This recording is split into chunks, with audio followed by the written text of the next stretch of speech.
Dig them reviews, time to review music. Hello, Internet. Welcome to Higgs Digs. You dig? Cymbals Eat Guitars are an indie rock band from Staten Island, New York, who've been putting out music since about 2007. The name is a bit of a silly name that they got from a Lou Reed quote when he was asked at the time to describe the sound of the Velvet Underground. This is their third album, and definitely their most personal album to date. The production is handled by a guy whose name may not be a familiar name. His name is John Agnello. I wasn't familiar with him, so I kind of looked him up, and his line of work really speaks for itself. Sonic Youth's brilliant album, Rather Ripped, Dinosaur Jr.'s later albums Beyond and Farm, as well as Kurt Weill's latest Walkin' on a Pretty Days, were all handled by this dude. First track, Jackson, kicks in with a very beautiful melodic guitar that slowly expands into an energetic ball of fury and emotion. One of my personal favorite songs is the second track, Warning, which has a hypnotic, pulsating bass line that carries through the verses while the guitars drop for just a second, making their return back in even more powerful. Track XR exudes a very punk rock sound with, wait for it, harmonica. You heard it correctly, harmonica. This breaks up the song structure a bit and brings up the energy before taking it back down a notch with the next track, Place Names. While Place Names is definitely not a slow song, just a little bit lighter than the rest.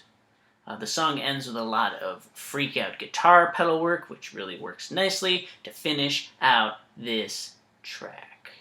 The thing I really admire about this band is that they take the full album experience very seriously. You can tell that these songs were crafted with a listen from front to back concept in mind. It's not necessarily a concept album, but these songs just flow very nicely together, and they seem to have been given a lot of attention as to how they sound next to each other as a whole experience. Lyrically, this album is very heavy. Singer Joe D'Astino was very heavily inspired by his friend Ben and bandmate who unfortunately passed in 2007. There are songs about loneliness, alienation, from living in Staten Island, days of his youth, summers spent going to record stores listening to David Bowie, and much, much more. The next track, Laramie, is a slow builder, very repetitive, and in no way boring. The songs are slow drivers that have some really interesting sounds in the background that I can only assume someone is just going freaking nuts on a whammy of some sort. This song then picks up and rocks to the freaking finish. The song Chambers is a very welcome addition to my ears as I listen. It has a very 80s John Hughes sound to it, and I love it. It's really great. It doesn't sound out of place or even cheesy in the least.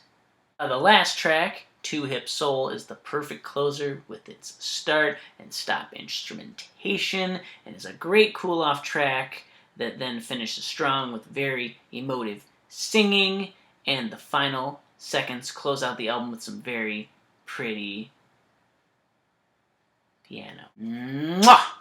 The thing I love is that this album just has so much character, so many layers, and some really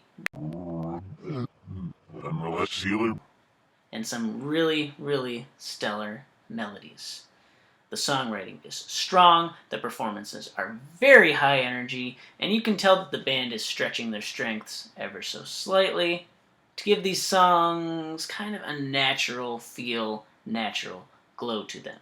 Now I'm looking to give this album an 8.9. I absolutely just love this album. It was so good. It's definitely a contender for my top 20 albums of 2014. Just really great. If you're into that whole indie rock thing, kind of like emo-y type of music. I mean, I even feel bad just generalizing it as emo music. It's just so much more. And I really highly recommend this album to anybody that's just looking for something emotive, fun, enjoyable, and just has lots and lots of layers and levels to its quality. Hey, thanks for watching Higgs Digs. You folks have yourselves a lovely, lovely day.